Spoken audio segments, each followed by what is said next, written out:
बिस्मिल्लाहिर्रहमानिर्रहीम। स्टूडेंट्स, आज का हमारा टॉपिक है इलेक्ट्रोमैग्नेटिक वेव्स इन मैटर। हमने जो पिछला टॉपिक कवर किया था वो हमारे पास था। सबसे पहले तो हमने देखी थी इलेक्ट्रोमैग्नेटिक वेव्स इन वैक्यूम। सही है। अब उन्हीं यानी कि हमने डिफरेंस देखना है कि जो इलेक्ट्रोमैग्नेटिक वेव्स हैं वो वैक्यूम में किस तरह से होती हैं, और इलेक्ट्रोमैग्नेटिक वेव्स जो हैं हमारे पास मैटर में क्या रिलेशन देती हैं, उनमें क्या चेंजिंग्स आती हैं। अब सबसे पहले हम अपना टॉपिक स्टार्ट करते हैं कि electromagnetic waves in matter. Inside matter there is a region where no free charge and current. अब हम कहते हैं कि मैटर के अंदर ना तो ऐसा एक ऐसा रीजन है जहाँ पे ना तो कोई फ्री चार्ज है, ना ही कोई करंट है। तो before when there is no charge and current we see Maxwell equation. अब देखिए हमने जो मिड का सिलेबस कवर किया था, एक हमने मैक्सवेल इक्वेशंस देखी थी, मैक्सवेल इक्वेशंस इन मैटर्स। वो हमारे पास जो इक्वेशंस थी वो हमारे पास ये इक्वेशंस थी, ये वाली जहाँ पे कर्सर है। पहली थी del dot D is equal to rho F, del dot B is equal to zero, del cross E is equal to minus partial B और पार्शियल टी। और जो फोर्थ थी वो थी del cross H is equal to J F plus partial D और partial T. असल में हमने देखा था वहां पे ई जो है कन्वर्ट हो गया था डी में, और जो हमारे पास मैग्नेटिक फील्ड था वो ऑक्सिलरी फील्ड एच में कन्वर्ट हो गया था। ये हमारे पास इक्वेशन थी। अभी हमने अपनी जो कंडीशन है यहाँ पे अप्लाई नहीं की, सिर्फ हमने मेन इक्वेशंस देखी हैं। अब हमने इन्हीं इक्वेशंस पे जो है अपनी यानी कि कंडीशन सेटिस्फाई करवानी है कि इलेक्ट्रोमैग्नेटिक वेव्स इन मैटर। अब हमने कहा कि इन्हीं इक्वेशंस में हम देखें कि ना ही हमारे पास करंट है, ना ही चार्जेस हैं। जहां पे चार्जेस आ रहे हैं वो भी जीरो, वो वाला पोर्शन, जहां पे करंट आ रहा है वो वाला पोर्शन भी जीरो। अब यहीं पे मैं आपको बता देता हूँ। देखें, हमने बता दिया कि हमारे पास ना तो यानी कि करंट है, ना ही चार्जेस हैं। तो हमारे पास पहली इक्वेशन है ये del dot D is equal to rho F. ये रो एफ ये जो है चार्जेस को शो करवा रहे हैं, मतलब ये जगह जो है जीरो हो जाएगी, यानी del dot D is equal to zero आ जाएगा। ठीक है। दूसरी क्वेश्चन, उसमें ऑलरेडी ना चार्जेस है ना करंट है। तीसरी क्वेश्चन में भी ना चार्जेस आ रहे हैं ना करंट आ रहा है, यानी कि ये दो इक्वेशन सेम रहेंगी, एक ये वाली एक ये वाली। अब हम चलते हैं इस इक्वेशन पे, del cross H equal to J F plus partial D और पार्शियल डी। जो जे है ये और एफ ये फ्री करंट को शो करवा रहे हैं, तो मतलब कि करंट इसमें आ रहा है, तो ये वाली जो टर्म है ये भी जीरो हो जाएगी, ये टर्म।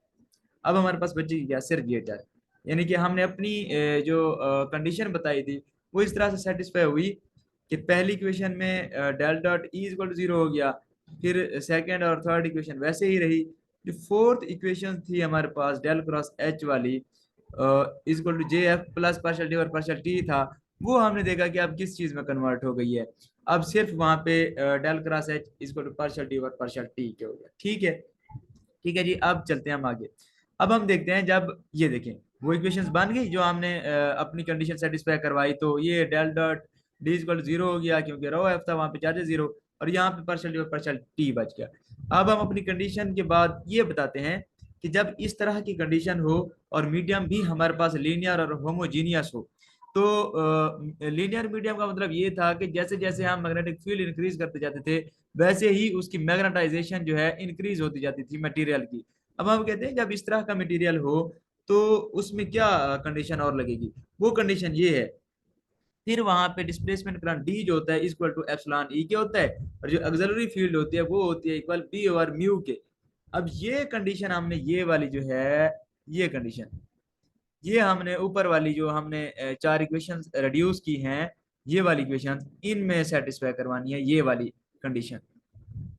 अब देखें, अब ये कंडीशन जब सेटिस्फाई करवाएंगे यहीं से हम देख लेते हैं। देखें डी इक्वल टू ई के है, यानी कि ई आ रहा है मेन, ये देखें ये आ गया। अब हमारे पास क्या आएगा, डी का del dot E equal to zero. पहली क्वेश्चन ये बन गई हमारे पास, ये देखें ये बनी हुई है पहली equation, del dot E equal to zero.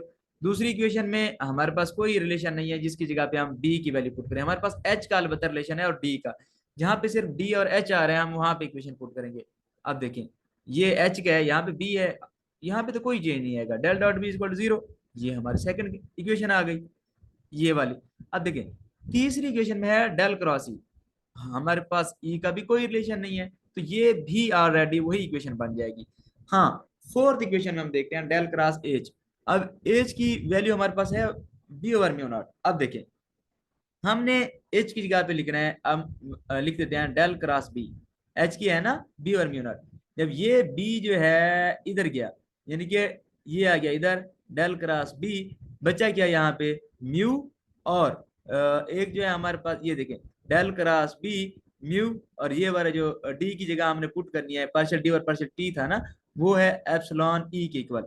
Mu और एप्सिलॉन ई एक साथ आ गए, यानी कि ये वाला म्यू और एप्सिलॉन आगे डी की जगह पे हमने पुट किया है ना ई पर, ई और epsilon, partial E over partial T, ये बच गया। रिलेशन हमारे पास बना del cross B equal to mu epsilon partial E over partial T, यानी कि हमने एच की जगह पे बी और म्यू नॉट था ना, बी यहाँ पे पुट गया, म्यू दूसरी तरफ चला गया, पहले डिवाइड हो रहा था यहाँ पे मल्टीप्लाई हो गया, और डी की जगह जो जो यहाँ पे डी था पार्शियल डी और पार्शियल टी था, डी की जगह है एप्सिलॉन ई, एप्सिलॉन इस जगह पे आ गया ई, पार्शियल ई के साथ आ गया, नीचे आ गया पार्शियल टी। ये हमारे पास अब 4 इक्वेशन बन गई हैं जो हमने अपनी कंडीशन बताई थी, यानी कि इलेक्ट्रोमैग्नेटिक वेव इन मैटर्स, वो हमने अपनी कंडीशन सेटिस्फाई करवाई है इस पूरे रिलेशन पे, फिर हमारे पास जो है ये रिलेशन बना है। ठीक है, अब जी चलते हैं हम आगे। चलिए ये हिस्सा रेज कर देते हैं। अब एक बात जहन में रख लें कि जब हमने ये टॉपिक स्टार्ट किया है तो हमने एक चीज बताई है कि जब इलेक्ट्रोमैग्नेटिक वेव्स इन मैटर देखी है हमने, तो हमने स्टार्ट कहाँ से किया है, मैक्सवेल इक्वेशन जो हमारे पास मैटर्स में बनी थी, हमने स्टार्ट वहां से लिया है अपना, यानी मैक्सवेल इक्वेशन इन मैटर वो 4 इक्वेशन लिखी हैं, फिर हमने अपनी इक्वेशन अपनी कंडीशन सेटिस्फाई करवाई है कि ना तो चार्ज है ना ही करंट है, तो फिर उस हिसाब से हमारे पास जो इक्वेशंस बनी उन पे हमने एक और कंडीशन अप्लाई की कि डी इक्वल टू है एप्सिलॉन ई के, और auxiliary field H equal to है बी ओवर म्यू नॉट के। वो जब हमने अपनी इक्वेशन पे अपनी कंडीशन सेटिस्फाई करवाई, तो हमारे पास ये जो है फाइनल इक्वेशन हमारे पास कौन सी बनी है, ये वाली 4 इक्वेशन, ये चार इक्वेशन हमारे पास बन गई हैं, फाइनल इक्वेशन ये है हमारे पास। ठीक है, अब ये हम कहते हैं कि जो इन यानी कि इलेक्ट्रोमैग्नेटिक वेव्स की स्पीड होगी, वो उसका फार्मूला क्या होता है, वो होता है v इक्वल टू 1/एप्सिलॉन म्यू अंडर रूट, ये है उसका फार्मूला। अब हम कहते हैं जब ये फार्मूला है, ये इक्वल होता है c ओवर n के, और n इक्वल है epsilon mu over epsilon naught mu naught under root के। अब हम कहते हैं अगर कोई भी ऐसा मटेरियल हो, यानी कि बहुत सारे ऐसे मटेरियल हैं जिनमें म्यू किसको शो करवा रहा है, परमिएबिलिटी को म्यू, और एप्सिलॉन ये परमिटिविटी को। अब हम कहते हैं जो बाज़ औक़ात इस तरह से होता है कि जो परमिएबिलिटी होती है वो फ्री स्पेस में, ये जो है हमारे पास फ्री स्पेस में बताई गई है, और ये जो है हमारे पास मैटर में म्यू बताया गया है, ये अमूमन इक्वल होती हैं। तो जब ये इक्वल होंगे, यानी कि हम मिसाल के तौर पर इसको भी म्यू मान लेते हैं, इसको भी म्यू मान लेते हैं, तो ये दोनों आपस में कट जाएंगे, बचेगा क्या, एप्सिलॉन ओवर एप्सिलॉन नॉट, ये बच गया हमारे पास। और ये इसको कहते हैं हम डाई इलेक्ट्रिक कांस्टेंट, या फिर इसको रिलेटिव परमिएबिलिटी भी कहा जाता है। और ये इस केस में जो हम केस देख रहे हैं मैटर वाला, इसमें हमेशा जो है यानी कि डाई इलेक्ट्रिक कांस्टेंट 1 से छोटा होता है। अगर हम वैक्यूम में देख रहे हो तो वो 1 के इक्वल आता है। ये बस, अब हमने देखा क्या है इसमें, हमें अपनी इक्वेशन से क्या शो हुआ है, देखें हमें इक्वेशन से ये शो हुआ है कि हमारे पास जो एप्सिलॉन नॉट था हमारी इक्वेशन में पहले, वो एप्सिलॉन में चेंज हो गया है। ये देखें इसमें जो म्यू नॉट था हमारे पास इस तरह से थी ना equation, del cross B equal to mu naught epsilon naught आता था, जो फोर्थ इक्वेशन बनी थी, पार्शियल ई और पार्शियल टी होता था, म्यू नॉट म्यू में चेंज हो गया, और जो स्पीड ऑफ लाइट सी थी वो थी हमारे पास यानी कि वैक्यूम में, वो मैटर में वी हो गई, बस सी जो है वी में कन्वर्ट हो गया, और म्यू नॉट म्यू में, एप्सिलॉन नॉट एप्सिलॉन में चेंज हो गया। अब वो हमने ना हमारी जो मेन इक्वेशंस हैं, जिस तरह हमारे पास एनर्जी डेंसिटी हम देखते हैं, यानी कि जो टोटल एनर्जी है उसमें भी ये वाली वैल्यू पुट करनी है, जो हमारे पास पॉइंटिंग वेक्टर आता है उसमें भी ये वाली वैल्यू पुट करनी है, और जो हमारे पास एक रिलेशन बना था कि हम एक ही रिलेशन से, यानी कि मैग्नेटिक फील्ड की वजह से इलेक्ट्रिक फील्ड देख सकते थे, या इलेक्ट्रिक फील्ड की वजह से मैग्नेटिक फील्ड देखते थे, वो मोनोक्रोमेटिक प्लेन वेव में हमने देखा था, उसमें भी ये वाली वैल्यू पुट करनी। अब देखिए हमारे पास जो एनर्जी डेंसिटी यानी कि टोटल एनर्जी का फॉर्मूला बनता था वो ये नहीं बनता था, U equal to 1/2 epsilon not E square plus 1/म्यू नॉट बी स्क्वायर। अब देखें जब हमने अपनी कंडीशन बता दी है कि एप्सिलॉन नॉट को एप्सिलॉन से, म्यू नॉट को म्यू से लिखना है, तो ये बस वही चीज आ गई है, एप्सिलॉन नॉट की जगह एप्सिलॉन, म्यू नॉट की जगह म्यू। इसी तरह पॉइंटिंग वेक्टर होता है हमारे पास 1/म्यू नॉट, जब 1/म्यू नॉट की जगह म्यू पुट करना है तो वो 1/म्यू ई क्रॉस बी हो जाएगा। मोनोक्रोमेटिक प्लेन वेव में जो हमने फाइनल इक्वेशन बनाई थी जिससे हम जज करते थे इलेक्ट्रिक फील्ड या मैग्नेटिक फील्ड को, ये याद रखना है। तो हमारे पास होती थी यानी कि B not is equal to 1/सी ई नॉट। अब 1/सी की जगह 1/वी लिख दिया, बस वो हमारे पास इक्वेशन आ गई। हमने और एक इंटेंसिटी भी हम देखते हैं कि जो हमारे पास इंटेंसिटी आती थी वो होती थी 1/2 C ε0 E² के, 1/2 C की जगह V, ε0 की जगह एप्सिलॉन और E² वैसे का वैसे। अब देखिए हमने पूरे इसमें देखा क्या है टॉपिक में। सबसे पहले जो है हमारे पास इक्वेशन थी, यानी कि मैक्सवेल इक्वेशन जो है मैटर में, हमने पिछले टॉपिक में जो कवर किया था टॉपिक, उसमें हमने देखा था कि मैक्सवेल इक्वेशन जो हमारे पास मैटर में है वो हमने लिखी 4 इक्वेशन। फिर हमने कहा कि हमारी जो कंडीशन है असल में हमने इलेक्ट्रोमैग्नेटिक वेव्स इन मैटर में देखनी है। तो फिर हमने मैक्सवेल वाली 4 इक्वेशन लिखी मैटर्स वाली। फिर उसमें अपनी कंडीशन बताई कि अगर चार्ज और करंट जीरो हो जाए तो इक्वेशन किस में रिड्यूस हो जाएंगी, वो इक्वेशन लिखी।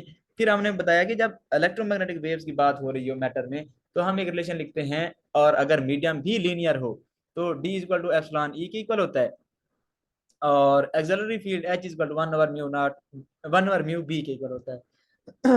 ये हमारे पास रिलेशन बनता है। फिर हमने उसकी जगह पे वैल्यूज पुट की तो हमारे पास जो मेन रिलेशन बना, हमने फिर एक बात बताई कि इस सारे प्रोसेस में कन्वर्सेशन क्या हुई है, एप्सिलॉन नॉट की एप्सिलॉन में, म्यू नॉट की म्यू में, सी की वी में, ये कन्वर्सेशन हुई है। अब इसी कन्वर्सेशन को हमने 4 और बातों में पुट करनी है। वो कौन सी 4 बातें हैं? एक जो टोटल एनर्जी आती है, एक जो पॉइंटिंग वेक्टर होता है, एक जो हमने मोनोक्रोमेटिक प्लेन वेव में एक कंप्लीसेट इक्वेशन बनाई थी, यानी कि मैग्नेटिक फील्ड की मदद से इलेक्ट्रिक फील्ड को जज कर सकते थे या इलेक्ट्रिक फील्ड की मदद से मैग्नेटिक फील्ड को जज कर सकते थे, एक उसमें एक इंटेंसिटी वाली इक्वेशन में। उस चारों इक्वेशन में जो है ना ये वाली कन्वर्सेशन पुट करनी है, म्यू नॉट को म्यू में, एप्सिलॉन नॉट को एप्सिलॉन में, और जो सी है हमारे पास उसको वी में। ये ये वाली कन्वर्सेशन, ये ये जो है ना हमने उन 4 इक्वेशन में पुट करनी है। ये हमारा टॉपिक जो है यहाँ पे एंड होता है। मजीद अगर आपको इससे रिलेटेड कोई क्वेश्चन हो, अगर किसी भी चीज़ की आपको समझ ना आई हो तो आप इजीली पूछ सकते हैं।